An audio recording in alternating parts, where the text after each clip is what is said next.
ഈ രാത്രി ഇങ്ങനെ ആകാശം നോക്കിയിരിക്കുക എന്ത് രസോടാ, ഭയങ്കര ആശ്വാസോടാ. ലൈഫിൽ എന്ത് ബുദ്ധിമുട്ടുണ്ടെങ്കിലും ആകാശം നോക്കി ഇരുന്നാ മതി, അതങ്ങ് മാറും. 2 ദിവസം ആഹാരം കഴിക്കാതിരുന്നിട്ട് ആകാശം നോക്കി വിശപ്പ് കയറും. ചുമ്മാ വായിത്തോന്ന പറയാൻ ഉണ്ടായിടെ. ഈ ബഹിരാകാശത്ത് പഠിക്കാനാണെങ്കിൽ ഒരുപാട് കാര്യങ്ങളുണ്ട്, ലിമിറ്റ്ലെസ്. കൗണ്ട്ലെസ് ആൻഡ് ഫാബ്രിക്കന്റലി loop. Say again. Fabrically and lubricantly, this is very big. Oh, what is lubricant, Asher? That is a fact of the none of it your business. ചില നക്ഷത്രമൊക്കെ സൂര്യനേക്കാളും വലുതാണ്. നമ്മളെ സ്കൂളിലൊക്കെ പഠിച്ചതന്നെ.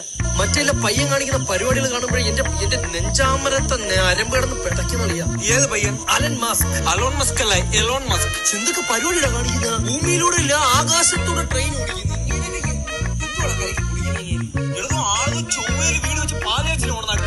വാൽ നക്ഷത്രം കാണുന്നവനാണ് ഭൂമിയിൽ ഏറ്റവും ഭാഗ്യം ചെയ്തത് എന്ന് പറഞ്ഞ് നീ യോജിക്കുകയില്ല.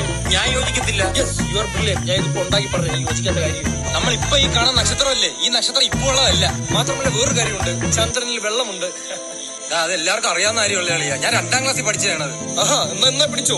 ഈ മേഘം ഇല്ലേ, മേഘത്തിന് നല്ല വെയിറ്റ് ഉണ്ട്, അതറിയോ? നീ മേഘത്തിനെ പിടിച്ചു നോക്കിയാ വെയിറ്റ് ഉണ്ടെന്ന് അറിയാം. ഇയാൾ നേരത്തെ പറഞ്ഞ ഈ കാണുന്ന നക്ഷത്രം ഇപ്പോൾ ഉള്ള അല്ലെന്ന് പറയുമ്പോ ഞാൻ വിശ്വസിച്ചില്ല. അപ്പൊ ഞാൻ പറഞ്ഞ ഇയാൾക്ക് അങ്ങോട്ട് വിശ്വസിച്ചൂടെ? Leave it. Universe is very big.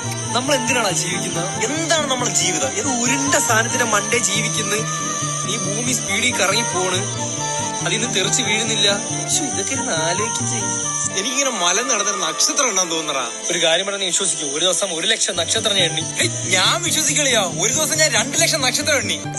1,00,000 ഞാൻ തള്ളിയതായിരുന്നില്ല, ഈ ചെറുക്ക് 2,00,000 നക്ഷത്രം എണ്ണിയാൻ തോന്നും. ഈ ചുമന്ന ചന്ദ്രൻ എങ്ങനെയാണ് വരുന്നത്? ദൈവം ബോറടിച്ചപ്പോ ചന്ദ്രന് കളറടിച്ചു. ഒന്ന് പോടെ മാറി.